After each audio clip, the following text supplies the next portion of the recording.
Okay, so here's my sample. You can see that I've done a nice little clean hem at the bottom.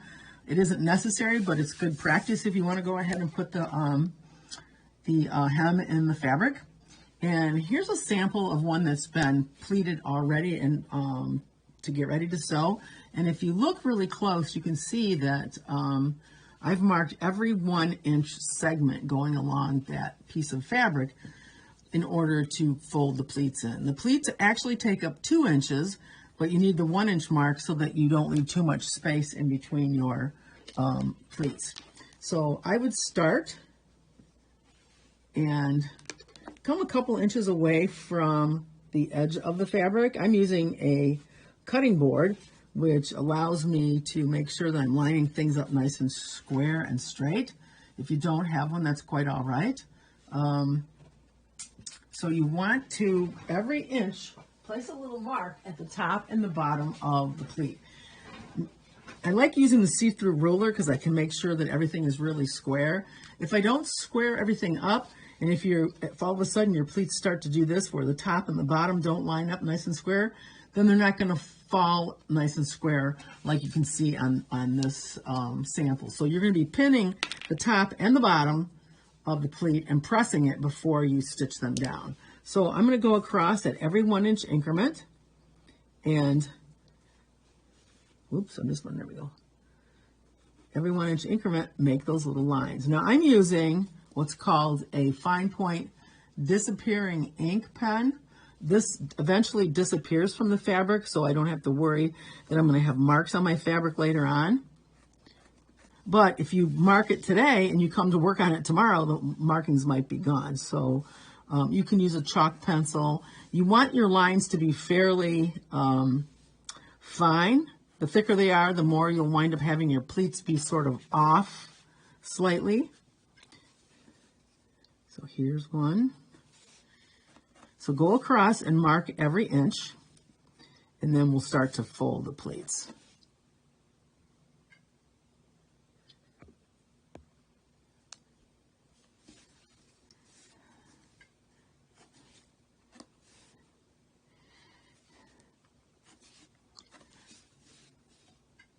So there's a lot of pleats, that's fine. We've got plenty to work on.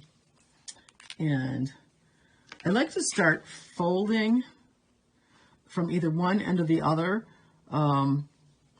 This sample, you can tell that if I folded it from the wrong side, I started and you would make one pleat, fold over the next one, fold over the next one. Your pleats should nest together. So the edge of the folded fabric should come up against the edge of the folded fabric on the other side. You don't want the pleats to overlap. They won't hang very nice. They need to be nice and tight and lined up next to each other. So I'm going to take my first or second line here, the second line. I'm going to fold that in half. Sometimes I like to just sort of finger press it in place. And I'm going to bring that line over to my first line, so that this first line will be the fold that goes on the other side. So you're folding it over, and then you're going to pin it down. So that looks pretty good. Actually, if you pin them going this way, you'll be able to sew over that pin. So now I go 2 inches away. I grab that one and fold it. And I bring that fold to the line that's directly next to the pleat. So you'll see you wind up with, you're folding it 2 inches. The 1 inch mark is underneath on the other side. And you can actually put your fingers here, and I can feel and press this and know that I'm right up against that pleat that's on the other side. Sometimes it's hard to pin through that folded hem, so you might want to pin above it. And then I'm pinning my next pleat. Okay. So then if I was to grab the next thing and pull it over, that would only be a 1/2 inch pleat. So you're going to the second line, folding it, and it gets folded on that 1 inch mark, folded up to the next 1 inch mark. So again, this pleat is right against the pleat that's next to it. So you really have little 1 inch knife pleats, but it actually takes 2 inches of fabric to make the pleat.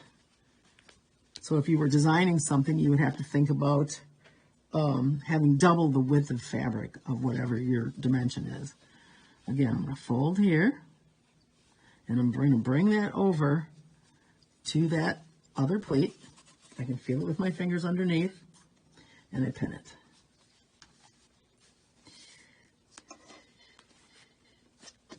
And I've got enough room for like one more. But you can see that would take me right to the edge of the fabric. So I would have had to make sure that I had seam allowance. So we'll leave that one out. We've got 4 pleats. That's enough to put in your book to show that you've actually made the pleats.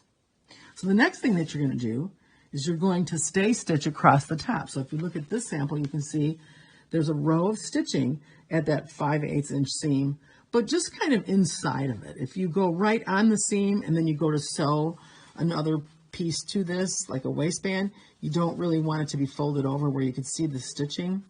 So you want to go just inside the 5/8 inch mark so that you'll be able to attach a waistband and not see that stay stitching. Otherwise, you would have to take it out. I would stitch this on, probably like anywhere from 2.5 to 3 stitch lengths so that it's nice and secure because you don't want it to come apart. And then we're going to press the pleats. So position your fabric under the presser foot, aligning it with that 5/8 inch line. So it's really close, and I'm just going to go over just a teeny bit to make sure that I'm inside the 5/8 inch. And I'm going to go ahead and I'm just going to sew a seam. This is basically basting, so it isn't really necessary that you back stitch. And you'll notice as you come to these, it's a little thicker, so the machine will sound different. And if your pins are going in this direction, you can sew over top of them. Just don't go too fast. If you actually were going really fast and you hit the pin, it might break the needle. I don't like to take them out at this point as I sew because I want to make sure that I captured everything securely. So the next step would be to press them. And double check by turning your fabric over. Make sure that they're all still in alignment. Make sure that your fabric didn't flip over like this and get caught in the stitching. You want that to be nice and smooth. And because we were going in this direction, the feed dogs could have hit this and knocked it over. So we're getting to the point with construction where as we sew, we sort of need to check what's happening on the other side. You can't assume that the sewing machine is doing it correctly. It's all up to you. And now we'll just press these.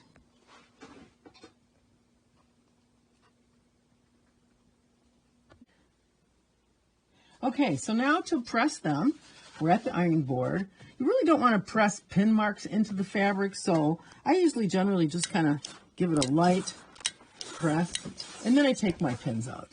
So I'm going to take the pins out that are at the seam. I don't need those.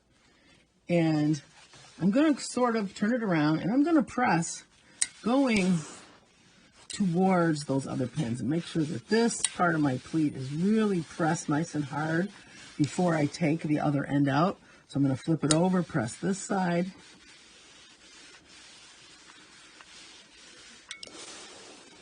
And if I was to take this to a dry cleaner and they were to press the pleats, what they would do is they would have a pin at the end of the corner of each one of these pleats